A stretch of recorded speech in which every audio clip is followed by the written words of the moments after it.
તો પાટણના રાધનપુરમાં કોંગ્રેસ દ્વારા અનોખો વિરોધ કરવામાં આવ્યો છે। ખુલ્લી ગટરમાં કોંગ્રેસે ભાજપના ઊંધા ઝંડા લગાવ્યા, શ્રીફળ ફોડી ફૂલહાર પહેરાવીને વિરોધ નોંધાવ્યો છે। માર્ગો બન્યા બાદ ભૂગર્ભ ગટરની લાઈન નાખતા વિરોધ કરવામાં આવ્યો છે। માર્ગ બન્યા બાદ ફરીથી ખોદકામ કરતા કોંગ્રેસે વિરોધ નોંધાવ્યો છે અને અનોખો વિરોધ કર્યો છે। ખાડામાં ભારતીય જનતા પાર્ટીના ઊંધા ઝંડા લહેરાવી અને વિરોધ કરવામાં આવ્યો છે, કારણ કે રોડ બની ગયો અને ત્યારબાદ હવે પાઇપલાઇન નાખવાનું યાદ આવ્યું અને ખોદકામ કરાયું।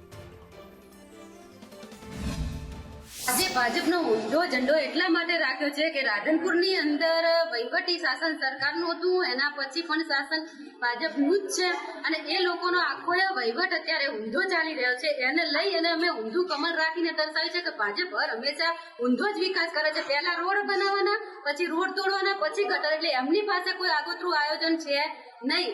અત્યારે ભાજપને ખુદને ખબર નથી કે અમારે શું કરવું શું ન કરવું, અને શાસનમાં બેઠા છે તો કોઈ આયોજન આગોતરું એમની પાસે છે નહીં।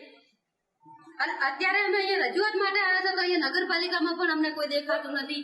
અને નલ સે જલની યોજનાની વાત કરીએ તો મોટો ભ્રષ્ટાચાર થયો છે નલ સે જલની યોજનામાં। હમણાં જ ટેસ્ટિંગમાં જોયો કેટલા મોટા ફુવારા ચાલી ગયા છે। અધિકારીઓને પૂછીએ તો એમને હજુ ખબર નથી, તો અધિકારીઓ કરે છે શું? આ સરકારના પૈસાનો વેડફાવ થઈ રહ્યો છે। અત્યારે જોવા જઈએ તો વેપારીઓ બહુ ત્રાહિમામ થઈ ગયા છે।